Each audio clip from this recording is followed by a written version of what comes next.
very important aspects today, and if you get back to your CPCs and just the table of contents,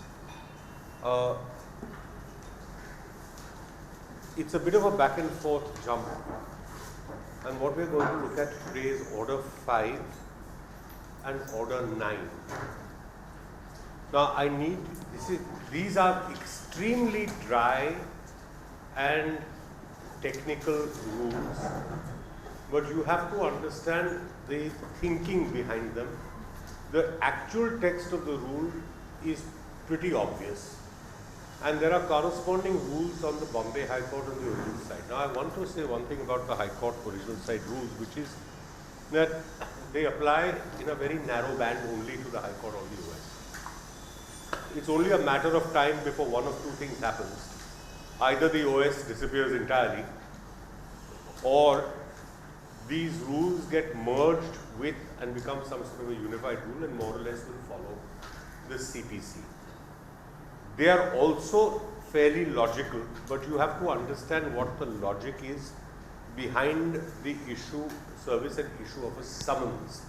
Now, in order 5, we use the word summons.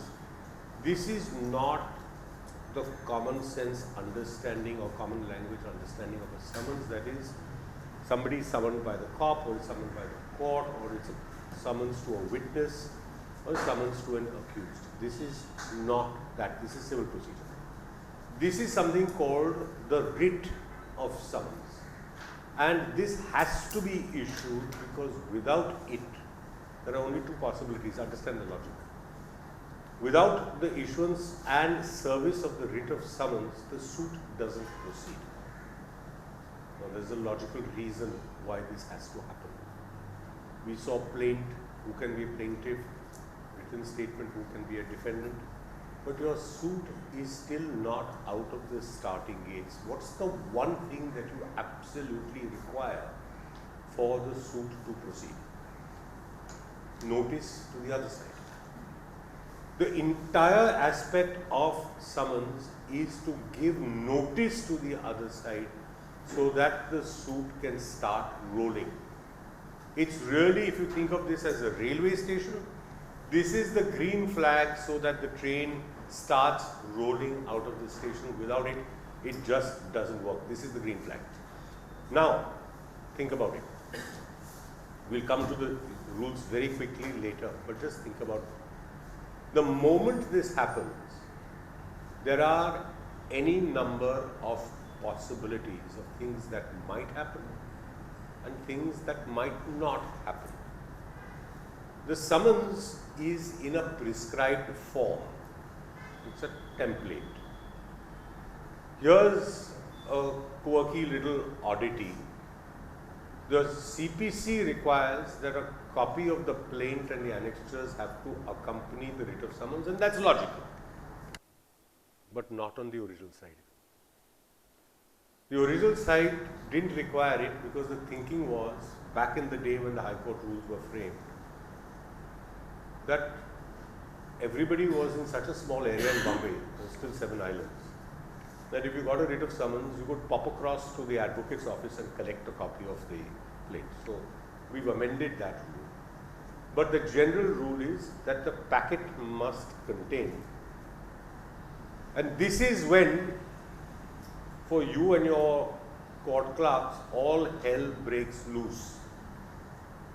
Because service is not an easy thing.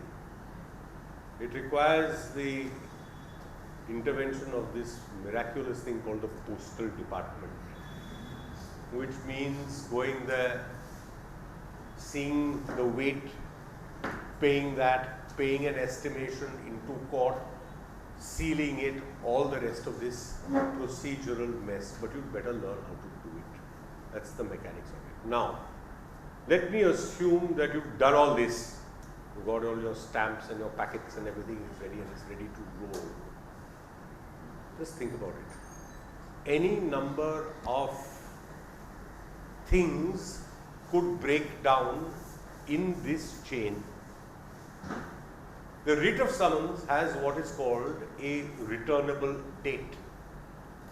That is the date when the written statement has to be entered, or the defendant has to show up in court. Because if you don't have a date, what's the point of doing all of this? Correct? Now think about it yourselves. What could go wrong? Why? Somebody avoids service. What else might go wrong? Defendant is not present, service is not completed. Wrong address. Also a possibility. Also a possibility that the plaintiff just forgets about it. Doesn't do it within the time prescribed. It's entirely a possibility. All of these possibilities and more are actually covered by Order 5. Step by step, it has looked at, and you have to understand this as a principle, that we want to get the writ of summons out, but we want to do the second thing.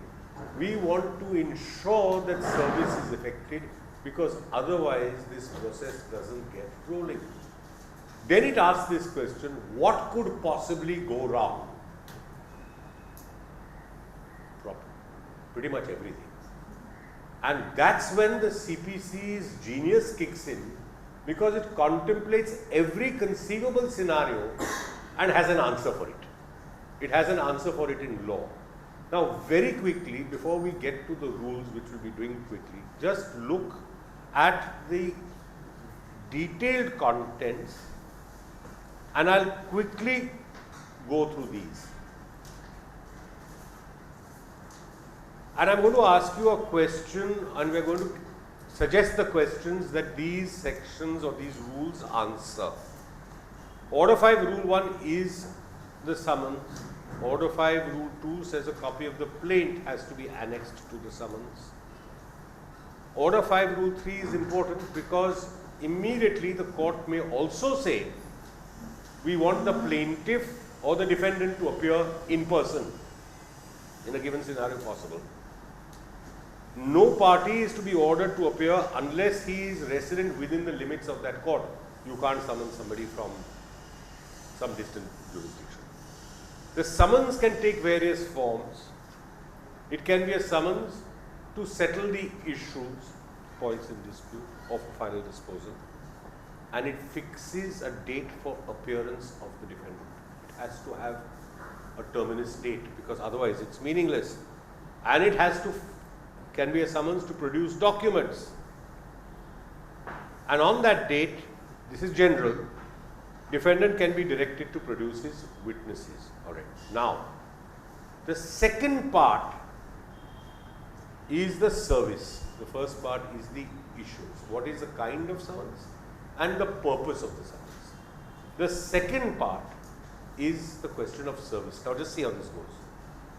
Delivery of summons by the court. Normal method is that you put it into court and court sends it. Amend it to allow that instead of service by the court, it can be service by the plaintiff, what we call hamdast service.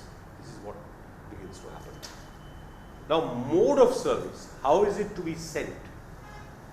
Hand delivery, courier, which is recently introduced, pigeons, I don't know, since everyone's talking about pigeons.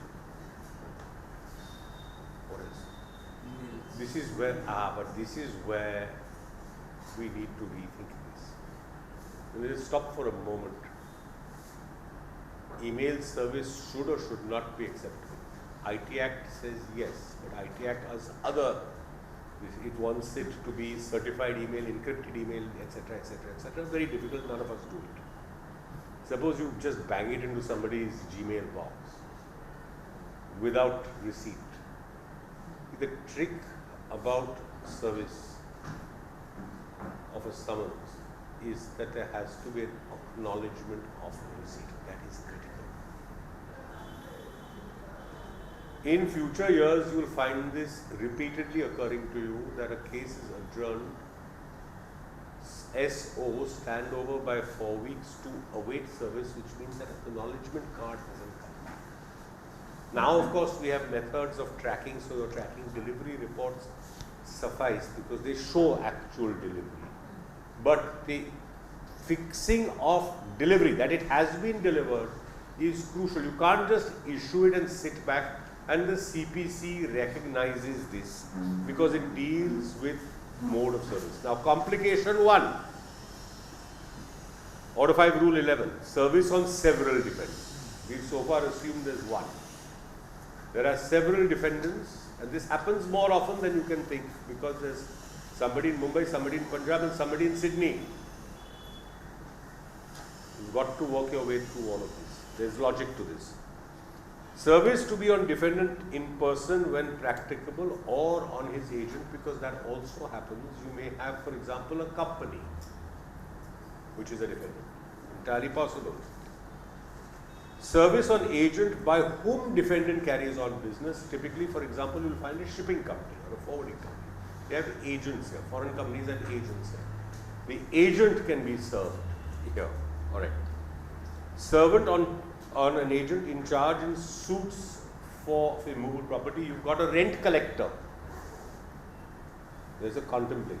See what I'm saying? This is looking at every possible scenario, and service to be on an adult member of the defendant's family, and person served to sign acknowledgement. Without this, service is incomplete. Now, you said what happens when he refuses to accept delivery. The CPC actually contemplates that. And if you turn quickly to Order 5 Rule 17, you'll see exactly, I'm just giving you this as an example because these are rules that you'll lean on as and when you go through the practicality of this. You yourselves may not have to do this on a daily basis, but just see how well this is put. Where the defendant or his agent refuses to sign the acknowledgement, or where the serving officer, after using all due and reasonable diligence, cannot find the defendant. Now, both scenarios that we discussed, who is absent from his residence at the time when service is sought to be effected on him, and there is no likelihood of his being found at the residence, and there is no agent nor any other person, what do you do? The serving officer shall affix a copy of the summons on the outer door, which is what we call service by pasting. We've often wondered what is this word pasting. It doesn't mean beating somebody up. It means this. You put it on the door, but only if these previous conditions have been met. That's when you can do pasting. Pasting is not the default. Personal service is the default. Pasting is one of the alternatives to the default of personal service. And then the original has to be returned to court, etc., etc. I'm telling you this, these details we don't have to get to in minute examination at this stage. It's enough to understand what the logic is behind each of these. Go back to the beginning. There's a provision for how an endorsement is to be made about the time and the manner of service. Did you do it personally? Did you leave it with X? Is there an endorsement? And the person who is serving it can also be examined by the court just to satisfy that the defendant is fully served or is deemed to be fully served. Otherwise, this doesn't work. 20 is important. This is a question that may pop up. It happens often. You have to make an application to court, and I want to just take you to Order 5 Rule 20. Because this is substituted service. Those words are important. You are substituting the normal mode of service for another mode of service. What is that other mode? And let's look at these 2-3 sections carefully. The court has to be satisfied that there is reason to believe that the defendant is keeping out of the way for the purpose of avoiding service, or that for any other reason, the summons cannot be served in the ordinary way, personal service, or example by pasting. His house is locked and is in shambles. There's a notice, company moved, no forwarding address. What happens? The court shall order the summons to be served by affixing a copy, so this is pasting again, in some conspicuous place, but where? In the courthouse. That's a little strange. I'm the defendant, wasn't served on me, wasn't pasted on my door, it's pasted on the courthouse. How on earth am I supposed to know? You're deemed to know. Because you are avoiding service, because you haven't left a forwarding address, the court demands this of you. This is a deeming fiction that you will have knowledge. If it is on the notice board on the ground floor outside courtroom 13. And also upon some conspicuous part of the house, if any, in which the defendant is known to have last resided or he last carried on business. Now, 1A added by an amendment, which is very often what you will do. Where the court under sub-rule 1 orders service by an advertisement in a newspaper, it shall be a daily newspaper circulating in the locality in which the defendant is last known to have actually and voluntarily resided, carried on business, or personally worked for gain. Now, these three words are important for a completely different reason, which I'm going to tell you in a minute. What's happening here? Everybody reads a newspaper. That was the thinking. Today, nobody reads a newspaper. You get it on your Google feed, news clips. The relevance of this is often questioned. But the fact is that you have to do it in a daily newspaper in that locality, so it has to be in 2 languages because we are bilingual or polylingual. And this is again another fiction that is created by courts. And it is a fiction that is actually out of step with technology. If this had said, for example, can be served by WhatsApp or Signal, we'd at least be a little abreast of technology. But it goes back to newspapers. As if people are still reading physical hard copy newspapers. I don't know actually how many of your households continue to get physical newspapers in the kind of bunch that we used to do earlier, but there you have it. And this is often done when the defendant is away, not found, and so on. And the effect is this: service substituted by order of the court shall be as effective as it had been made on the defendant personally. Now imagine you are the defendant. You've just gone on a holiday. You pushed off to Turkey or Maldives or wherever you want to go. And you've gone with the family and taken the dog, the stray dog you adopted. Now what happens? You have no idea, but you're deemed to have been served because this has been either in a newspaper or in a courthouse. You may not find out till you return and find it pasted on the wall outside your house. Second, outside the residence assumes that everybody has his own little hut.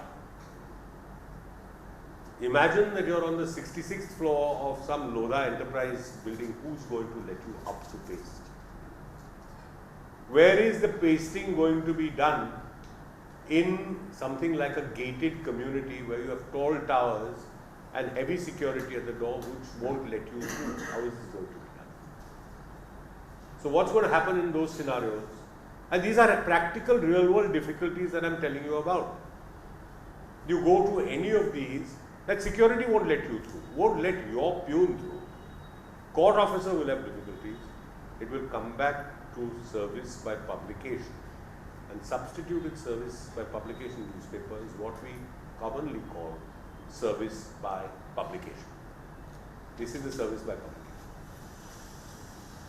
Generally, newspapers are supposed to carry these as part of the classifieds even in their digital versions, but I don't know if anybody ever reads them or what is the method of reading them. Now,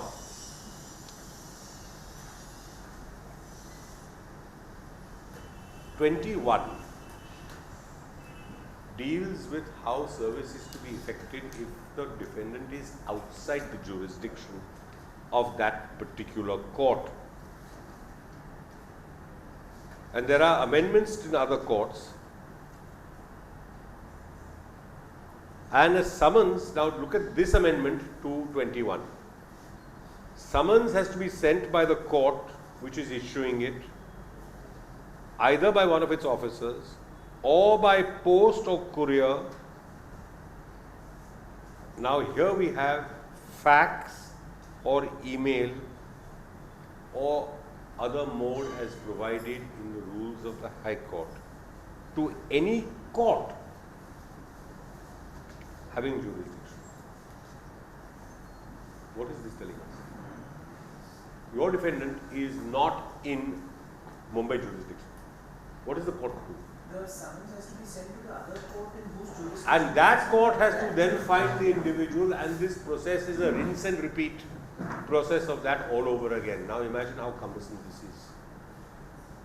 And you as next gen, gen next, whatever it is, you have to now think about ways in which we're going to have to get over these procedures. These procedures are what are actually slowing down the disposal of cases and are significantly adding to our mounting arrears and backlogs.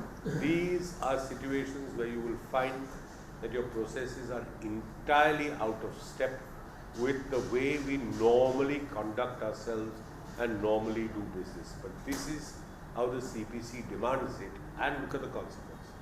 If it is not done like this, it is bad service, and the plaintiff, the suit may well be lost. It's critical. If you do not issue and serve a writ of summons, a plaintiff is, as we shall see, liable to be dismissed for non-service. That's a consequence. It's a very serious consequence. All right, let's go ahead. Now, 23 is the answer about what the court to which it is sent is supposed to do. And it's exactly that. The court will proceed, the recipient court has to proceed as if it is the originating or service court. It also deals with the situation where the defendant is in prison, is out of India and has no agent, foreign officers, services on soldiers, sailors, airmen. These are various possibilities that are all contemplated in Order 5. Now the detailing of this, except for things like substituted service, is probably unimportant for the purposes of the exam. Unlikely to be questioned on each of this. And on a daily basis, you are not going to need it, but you have to understand that there is a solution in Order 5 for almost any eventuality. So you come back to it when you hit a speed bump in the delivery of a writ of summons. Okay. Now with this, I want to quickly now just go to Order 9 and Order 10, because these, and the reason I'm still on the table of contents, the reason I'm saying this is Order 9 Rule 1 is the link or the bridge between Order 5 and Order 9. Order 5 dealt with the issue and service of a summons, and Order 9 now deals with the next consequential step when Order 5 process is complete. And Order 9 Rule 1 tells us parties are to appear on the day fixed in the summons for the defendant to appear and answer. This is not guilty or not guilty. This is, I want 4 weeks, 6 weeks, 8 weeks for a written statement. Alright? Now this again has a series of what ifs, probabilities. The summons has been issued with a returnable date. Possibility 1, defendant doesn't show up. Possibility 2, on that date, because that date is generated by the court and is part of a court system, you find that the plaintiff has not completed service of the summons. What happens? What happens if there are multiple defendants and only one shows up? What happens if the defendant shows up but the plaintiff is absent? So these are all the what ifs that are covered by Order 9. And again, let's just go through these because they will give us a glance of the areas covered and then we'll get to these. Parties are to appear on the day fixed. Dismissal of suit where summons not served because the plaintiff didn't pay the costs. Gone. What happens if neither party shows up? Suit is to be dismissed. Again, it's contemplating scenarios. Order 9 Rule 4.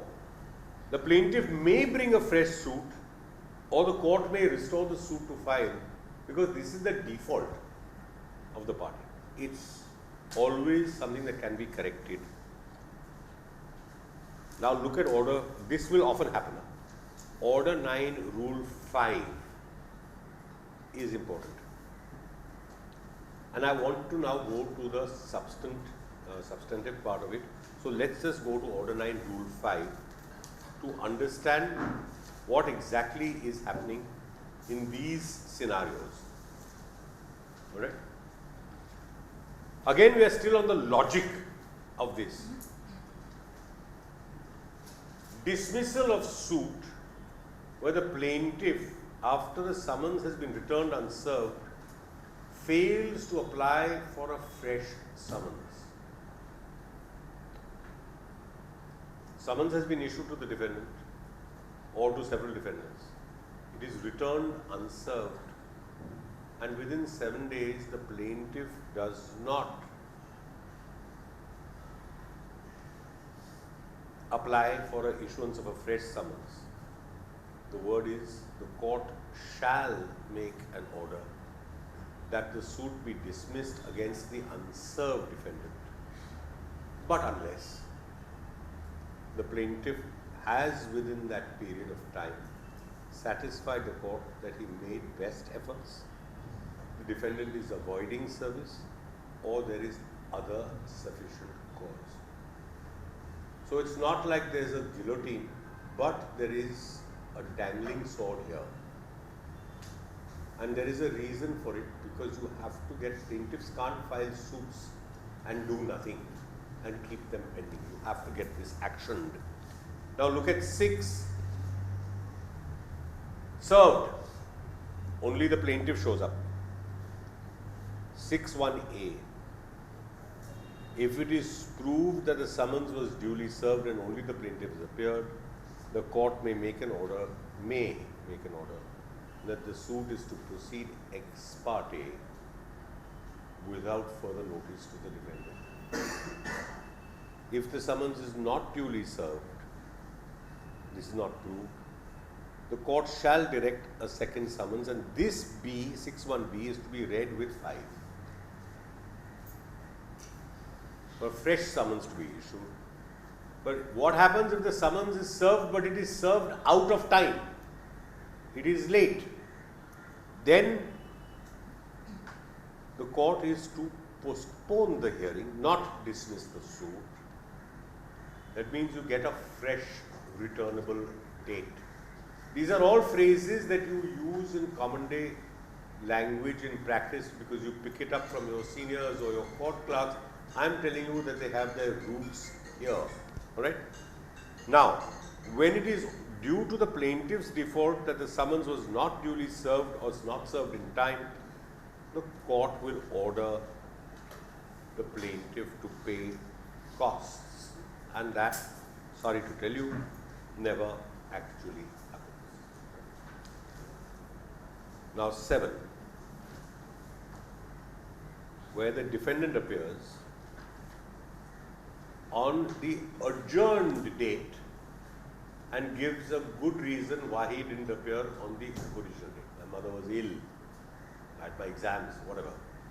This is the process. The court withdraws the ex parte and says the suit will now proceed on merits. Again, little bit of slack in the system, little bit of logic, allowing for human conduct, human error. All of this is now being built into a statutory provision. Now look at 8. Plaintiff doesn't show up, but only the defendant appears. The court shall make an order that the suit be dismissed unless the defendant admits the claim, in which case there is to be a decree. This does happen sometimes. It typically happens in IPR suits when the defendant accepts an allegation against the defendant of infringement of a trademark, spurious goods, copyright violation, and so on. He's brought here. Typical cases are counterfeit goods by Hindustan Unilever or Asian Paints or Ultratech. Actually, the companies fly that defendant in business class, so he's very happy to put him up for a weekend in a nice hotel in Bombay. He's very happy to come. He admits the claim. He agrees to pay token 25,000 rupees in costs or whatever it is, and the matter, the suit closes on that date. It happens here. This is where it's happening. The plaintiff has actually grabbed that defendant and dragged him to Bombay, or persuaded him to come to Bombay by making his stay here quite lavish. Now, there's a decree against, now look at the decree here. The decree in 8 is a decree against the defendant who admits it, wholly or in part, but can also be a decree of dismissal of the suit. And therefore 9, a decree against the plaintiff because of a dismissal order under Rule 8 precludes the plaintiff from bringing a fresh suit in respect of the same cause of action, but he can apply to have that order of dismissal set aside if he says there was sufficient cause for my not showing up. Now just pause for a moment. There are now, immediately here, 2 possible outcomes. There is an ex parte decree against the defendant, one possibility. There is an ex parte decree against the plaintiff, another possibility. Both can apply, and this is where you as young lawyers will have this most often. Application to set aside an ex parte decree. There is also an appellate provision, but very often an appeals court will tell you, why don't you go back to the judge and apply for setting aside the ex parte decree. At which point you will have to make out a good cause why that ex parte decree should not have been passed, and the judge has, and this is not review, because a review will go to merits. This is simply an ex parte decree because of a default of either the plaintiff or the defendant. It's not in any shape, fashion or form a review, which we will study a little later, but it has the power in the court to recall an ex parte decree. It's a very, very important safety valve. You must have this, otherwise you're generating a whole bunch of decrees for default which can't be sustained as we go on. Okay. Now, what happens when there are several plaintiffs and only one appears? That's Order 9, Rule 10. And it can say that if one is appearing, that's good enough, we'll proceed. What happens if there are several defendants and some don't show up? The suit proceeds and the court will make such order as it deems fit. But remember one thing in Order 9, Rule 11. Order 9, Rule 11 is preceded by the assumption that all the defendants have been served. You can't read Order 9, Rule 11 in isolation. Okay? If a party has been ordered to appear in person but doesn't show sufficient cause,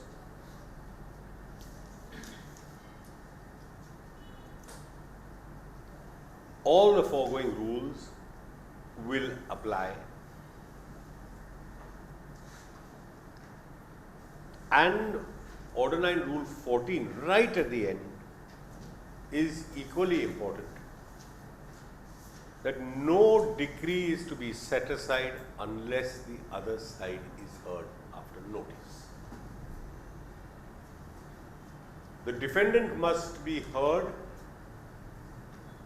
if the plaintiff said, set aside the dismissal ex parte decree against me, and the plaintiff must be heard if there's an ex parte decree against the defendant to be able to justify it.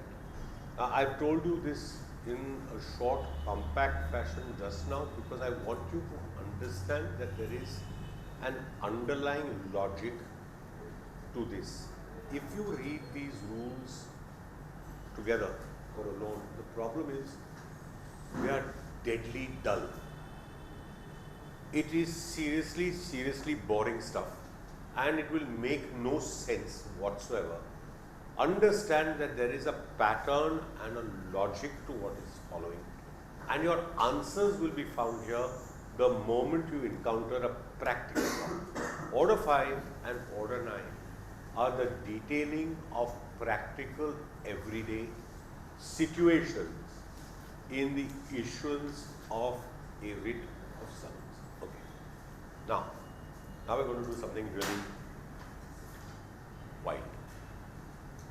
Tell me, what is the one thing in life that is absolutely certain most of the time? 5 letters. Death. Taxes. Taxes, death, red signals. Taxes is good because it deals with the one thing that most concerns us, it's money. In a lawsuit, the simplest form of a lawsuit is for recovery of money. It's the simplest, least complicated suit. It can get very complicated, but it's the least complicated, and it lends itself to one very peculiar situation, that in a pure money claim, it can be said, two things can be said. The amount of money that you're claiming is known. This can't happen if you're claiming something like damages, which is in the discretion of the court. But if it is the amount of a bill or an invoice, it is known. If it is the amount of a check, it is definitely known. It's the amount that was written on the face of the check. This sum is what is called an ascertained sum.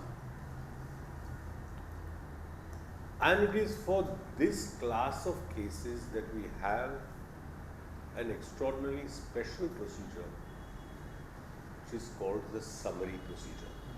Now look, please understand this.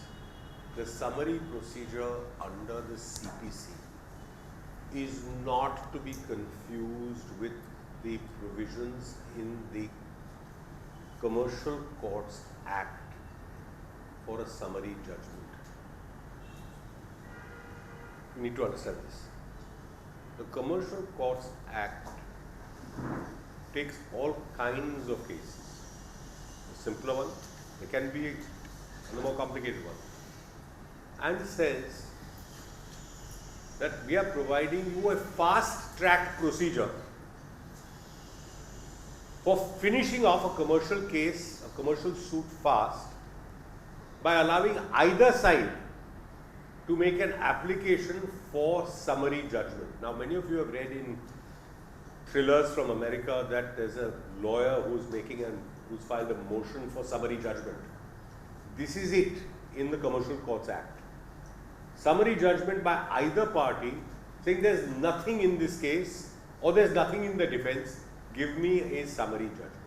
This is not the same as the process under Order 37 of the Code of Civil Procedure. Please now let's look, just go here. There are a couple of things here and there are a couple of things here that you have to know, otherwise you'll fall flat on your faces, which we definitely don't want. And the confusing part is that this is also called summary procedure. Okay? But remember this overall. Summary procedure applies only to a certain class of cases. If there's a claim for defamation, an action in tort for negligence, summary procedure does not apply. We're going to see why in just a minute. All right. First, we get to the what, then we'll get to the how. And there are various possibilities. But just see Order 37, Rule 1.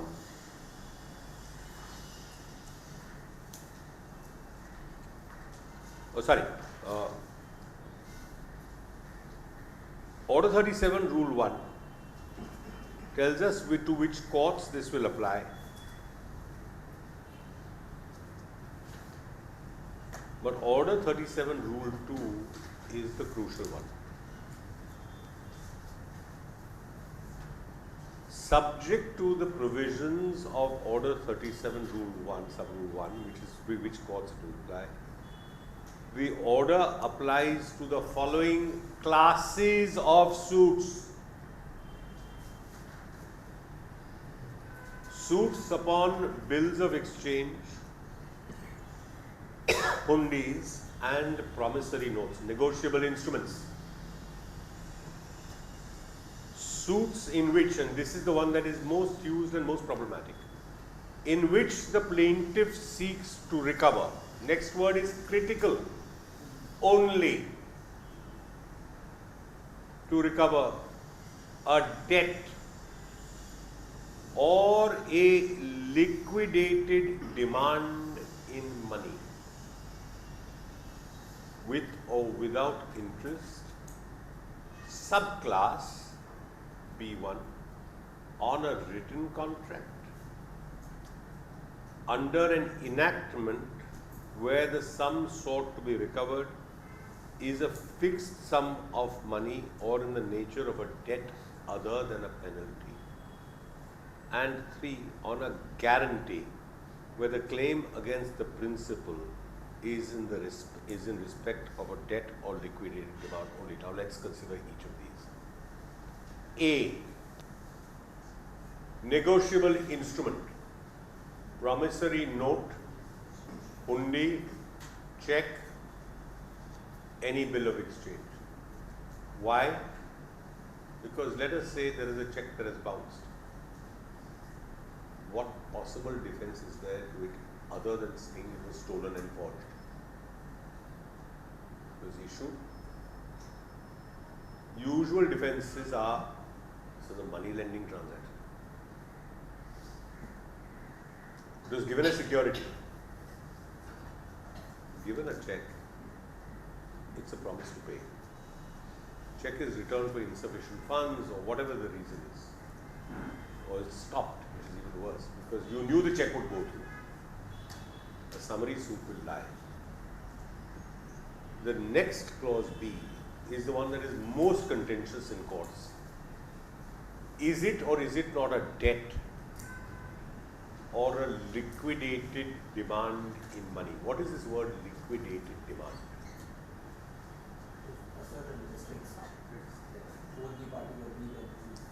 Something that is known, liquefiable, it is known. It can't be, for example, the value of a painting. It can be the value of a share on a given date, if parties agree. It can be the amount at the foot of an invoice, liquidated demand. What are the various possibilities? Here's an example. You tell me whether this works or not. Common leave and license agreement. There is a security deposit, normal. There is a monthly license fee that is payable. The leave and license ends or is terminated, and the licensor is refusing to return the security deposit. Would a summary suit lie? Okay, let's change that question. Is this a debt or a liquidated demand in money?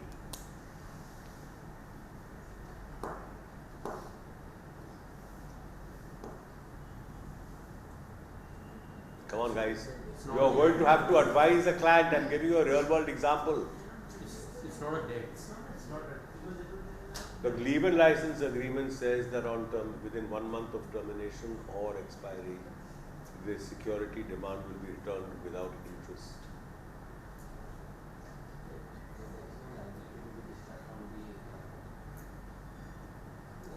There is no liability to be discharged from the licensor. Licensor has to repay the security deposit without interest within 1 month. What liability is not discharged? Why is it not a debt? To call it as a debt, there has Why to not? be liability in exchange. There is a liability. The agreement says so. The written contract says so. The leave and license agreement says you will return. I am giving you a interest-free security deposit. Within 1 month, you have to return it of the end of the leave and license agreement. So debt, as I understand it, conventionally is like giving money from A to B for time value of money. Not what the Supreme Court says. Licensor's request for the licensee for license fees would be a liquidated demand, but the security deposit. Why is it not liquidated? It's known. It's 1 crore placed in fixed deposit. It's 1 crore placed in deposit, security deposit. The amount is known. Now let's test it. The amount is exactly known. The trigger points when it is repayable are known. What's wrong? Why is it not a debt?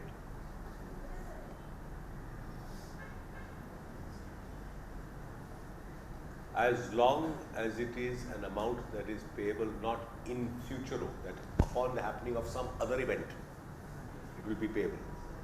If that event has happened, it is an amount that is payable presently, in presenti, as the Supreme Court calls it. It is a debt. Because one party owes the other party that amount of money. The amount of money is known. It doesn't have to be a debt and a liquidated amount. Don't make that mistake. See this.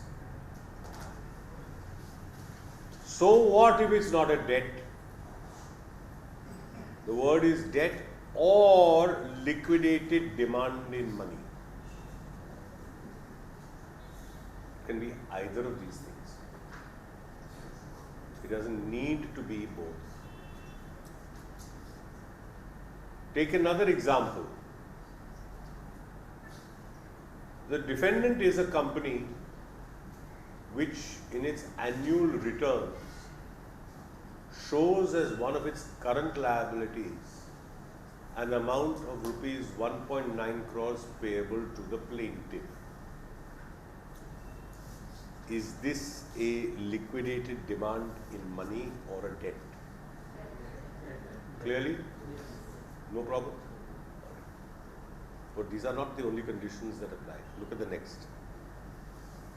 It has to be on a written contract. This cannot be on an oral agreement. Can't, not possible.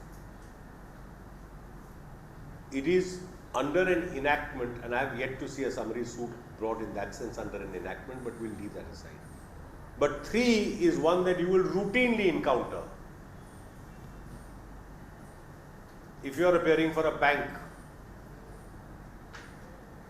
because this is the law of guarantees. There is a principal debtor, the borrower, and the repayment of that debt is guaranteed by somebody else or some other entity. And the law is that the contract of guarantee is a separate and independent contract. The amount is known. The default in payment by the principal debtor is known, so the guarantee is immediately live and invocable. If it is a debt or a liquidated sum and it is under a guarantee, a summary suit will lie. Okay, so now that's the what. Remember this, that when the client will come to you with a simple question, I have to recover so much money. Itna paisa lena hai. Now the trouble here is that you are tasked with finding an effective, quick solution and advising at this point. And you've got to decide whether the advisory is to file a regular suit, file a criminal complaint, which can have odd consequences if it's a purely civil dispute, as we have seen. The moment there's an element of cheating involved, your summary suit will go flying out of the window. There will be problems there. When and in what cases can you make a summary suit fly? Here's another example. A certain quantity of goods is sold. The goods are delivered. There is a delivery challan. There is an invoice. Both are signed as accepted. And there is no correspondence complaining about short delivery, that is a lesser quantity, or about quantity. But the invoice amount remains unpaid. Is this a debt? Clearly? All right. Any doubts at the back there? No, I'm asking.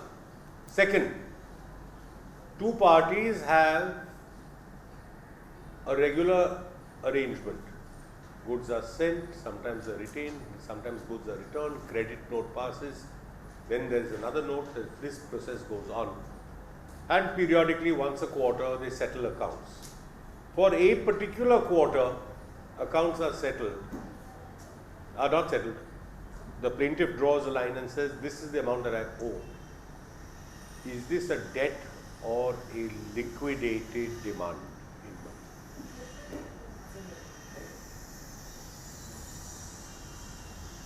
Problem here is that this amount keeps fluctuating. It fluctuates on a daily basis or on a transaction to transaction basis. And the law in this is very clear. So be very clear about this. That when there is the question of a running account, every entry this way and every entry that way gets tested for correctness. It's not a single transaction. It's multiple transactions that are crossing each other like this all the time. And therefore, there is no liquidated demand nor an ascertained debt, because you don't know on a given date whether one party is on the plus side with a credit note or on the negative side with a debit note. Can't tell. Yes? I can't hear you. I'm not saying they've settled. I'm not saying they've settled. That's the next complication. I'm not saying they've settled. I'm not saying they've settled. I'm saying one party has said this is the amount that according to me is due. If they have settled and there is a confirmation from the defendant, or there is an acknowledgement of liability from the defendant with a promise to pay, that would not only extend limitation, but would be the acknowledgement of a debt. Before we go any further, in all of this, there is one secret. It is something that people overlook, but I am telling you now. Bear this in mind throughout. Summary suits are not like other suits in one important respect. They have to be exceedingly, exceedingly short. The reason for this is that in a summary suit, there has to be absolutely no wriggle room for the defendant. You've got to eliminate that, and it has to be literally bare bones. Enough to get that decree and get out of court. There is no place here for rambling discussions or discussions about correspondence and stuff like this. Don't make that mistake. Big huge mistake. And here's personal experience. So years ago I was asked to draft a summary suit. My solicitor was one of the senior solicitors in Bombay, very sharp, very shrewd. He said, will you draft it? I said, yes. He paused and says, but you know, I want it really short. I said, okay. So I returned him a plain which had one side, second side, third side. He looked and says, it's all right, but can we go and get it settled by a senior? So I said, fine. We went to senior number one. He looked and says, it's too long. I want it finished two sides. I said, okay, so we cut it down. Can we get it further settled? Senior number two said, it's too long. It has to start on one sheet and end at the middle of the second, and that's all. It's a 4-paragraph plate. Took me 2 weeks. Because the difficult thing is not writing. You can throw in everything except the kitchen sink. It doesn't really matter. The trick is finding out how to retain only that which you absolutely need and junking everything else. So we went into court with this. And the other side was a very senior counsel, was briefed. And we'll come to the process in a minute, but his junior was doing this and was in tears, poor thing, because what answer can you have to something which actually says nothing? This is the bare bones. This is the amount, pay me. Literally this. And it came up before Justice Jhunjhunwala in courtroom 3 downstairs. And he took one look at it and burst out laughing. And he says, you know, take a decree and go. That's the only way a summary suit actually works when you drill it down to the basic. I only need to say so much, my decree is bound to follow. You say one thing more, and your summary suit is in jeopardy and will go off into some wilderness for 20 or 25 years. Now, how is it to be done? That's equally important. So please understand what we're doing. We're trying to get the money back ASAP. Okay? So now, there's a Bombay amendment to Rule 1, but Order 37, Rule 2. A suit to which this order applies may, if the plaintiff desires to proceed hereunder, be instituted by presenting a plaint which shall contain, now this is not optional, a specific averment to the suit that the suit is filed under this order. What does this mean? In the High Court of Judicature, Bombay, ordinary original civil jurisdiction, summary suit number so and so, brackets, under Order 37, Rule 2 of the Code of Civil Procedure 1908. You don't say this and it becomes a regular suit. You've gone. You're footballed into the regular suit category. With the commercial suits, but there you're gone. You're no longer a summary suit. And that no relief, this is in the body. This you must have. No relief which does not fall within the ambit of this rule has been claimed with plaint. And the following inscription immediately below the number of the suit. So this inscription must appear. You must have an averment to the effect that the suit is filed as a summary suit under Order 37, Rule 2. No relief not claimed. So this much you must have. And the form is in form number 4. And now comes the tricky part. In the ordinary course, when a regular suit is filed, the defendant has a right to answer. The summary procedure inverts this. It inverts this because it says the defendant has no right to answer. Read now with me, sub-rule 3. Unless certain things happen, the defendant shall not defend the suit unless he enters an appearance, and in default of his entering an appearance, the allegations in the plaint shall be deemed to be admitted, and the plaintiff shall be entitled to a decree not exceeding the amount mentioned in summons, together with interest and so on. He has to appear first. There is no question about all the other possibilities. Now, look at rule 3 for the procedure for the defendant. The plaintiff has to do one more thing. In a suit to which this order applies, the plaintiff shall, along with the summons, serve on the defendant a copy of the plaint and the annexures, and the defendant may at any time within 10 days enter appearance in person or through an advocate and give an address for service. On the day of entering appearance, notice of such appearance shall be given by the defendant to the plaintiffs, or if the plaintiff sues in person, to the plaintiff himself. So this, as the pressure is now on the defendant.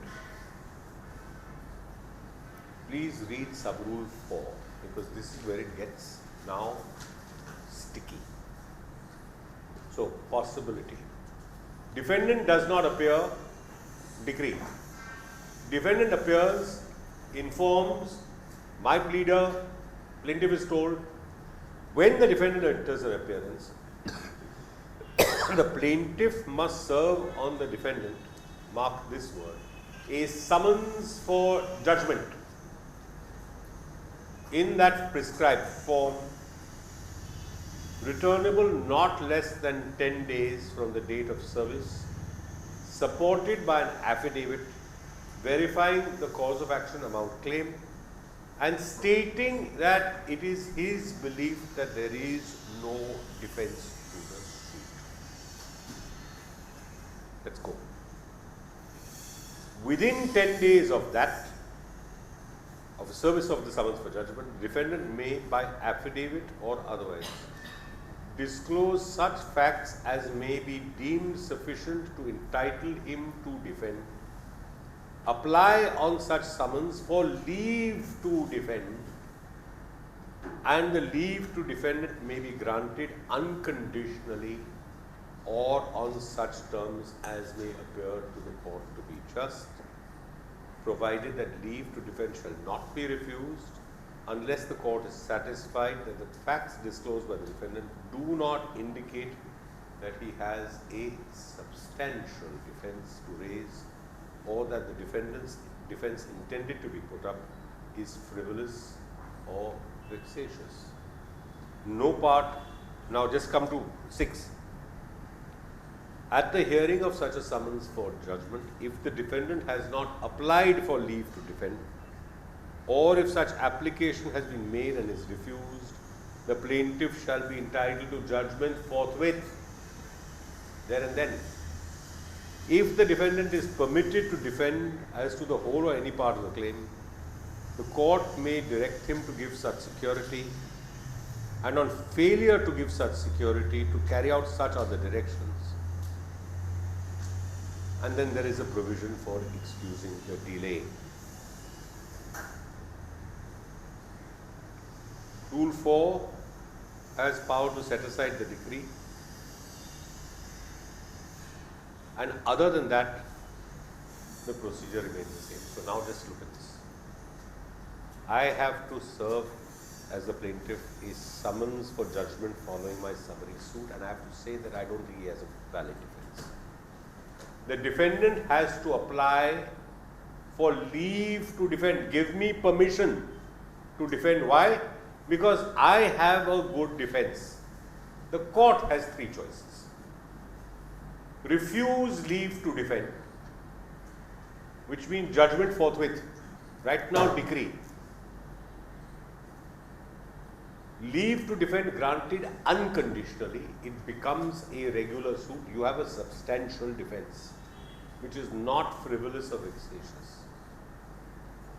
Or the easy option, which I've never liked, which does sometimes happen. And you may have something in what you say in defense.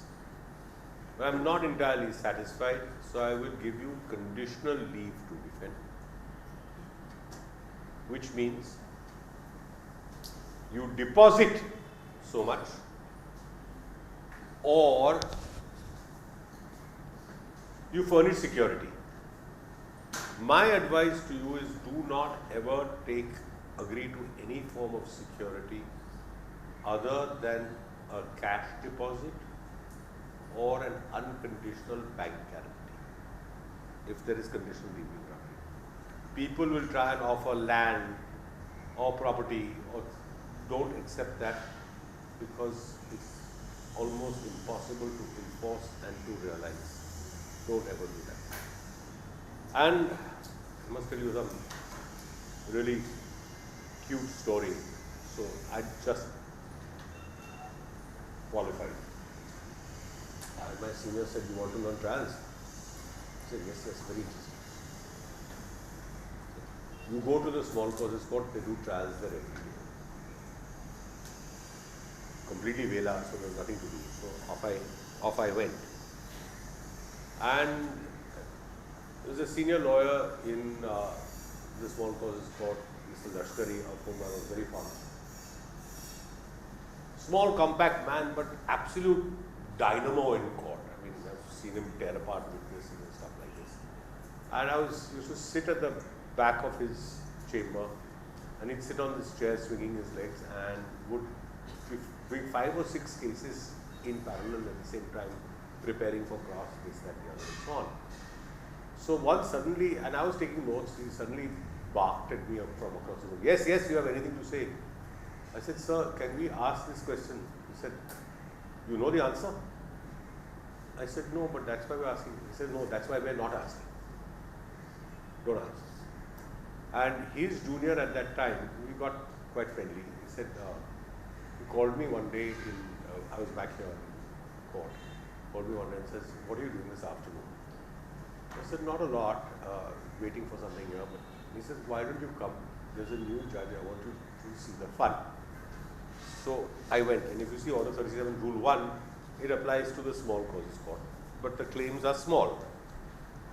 So there's this freshly minted judge in the small causes court. I don't know how he ever got there. Anyway, not enough training, not enough understanding of this.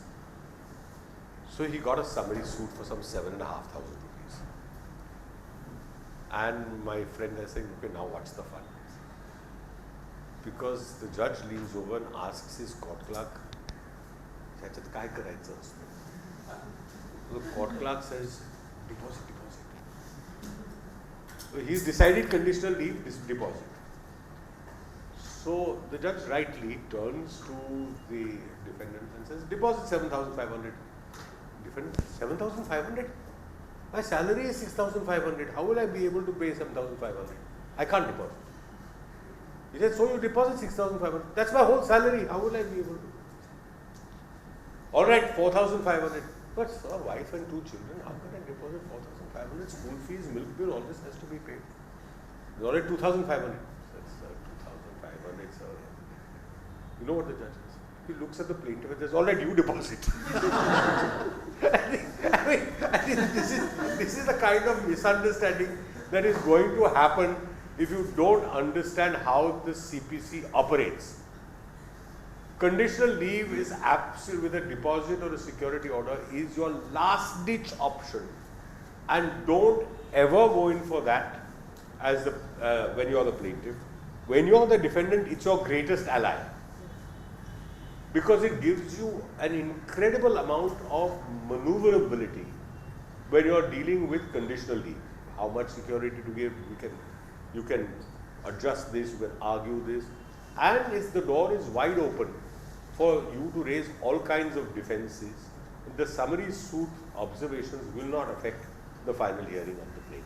Okay, listen, Nick, will you confirm next Thursday with me next Saturday with me as soon as possible? Look, I'll tell you where we want. I want to go. We have to get to appeals. We looked at it briefly, but we have to get to it in a little more detail just now. Appeals, reference, review, because there will be 2 or 3 things. I'll tell you why I'm doing appeals now. Appeals we will visit twice. I want to do appeals now because we've done interlocutory orders, so appeals from orders and appeals we should see just now. There are certain cases where appeals will not lie when we deal with summary suits, so I want to do that. And then we are going into the actual now progression of the trial, that is the issues, the trials and so on. Now, 2 things I need from here on out. I need you to have the Evidence Act with you, because we will not do a full-fledged Evidence Act seminar, but there are certain things that we'll have to look at, and you will bear in mind our early discussion that your pleadings have to contain statements of fact and not evidence. This will now begin to tell us what is the evidence that the court will be taking and will be receiving. So we will need the evidence at this point. We will also go back to appeals when we get to the end of the suit in the decree. And then there is the appeal, the first appeal, which is the appeal as we discussed last time, an appeal as of right, the first appeal that is of right. We'll touch upon that very, very quickly. I want to address it from the context of Order 37, but we'll get to the trials now and what we're going to do. And there are some techniques in this about which are not in the law books, but which you as solicitors will need to know for 2 things importantly, and Farzana will bear me out on this. I'll tell you a quick heads up. You need to know how to keep a track of the evidence as it comes in during a trial. It is every solicitor's nightmare. It's a complete nightmare scenario if you don't have an accurate record of this in the trial from the beginning. Because documents are sometimes marked by consent. Documents are sometimes marked subject to proof of correctness of contents. Documents are sometimes marked for identification on day 1 and 20 days later are actually marked as exhibits. You have to know which document is the plaintiff's document, which document is the defendant's document. There is a method of doing this which we used to do in the old days in large ledgers, but which is actually very easily done now in a spreadsheet. You just have to have the data populated in that spreadsheet, and it's very easy to do. And the second, which will be of great assistance, and originally solicitors classically used to do this, and counsel would, and then give it to counsel, it's an art we've all forgotten, is how to prepare what are called proofs for trial. The questions and answers that you will put, including for examination in chief and cross-examination, we'll touch upon that, but there are some just hints and suggestions as we go along. Okay, so confirm next Saturday. Yeah, it's confirmed with them, but subject to this becoming a long weekend.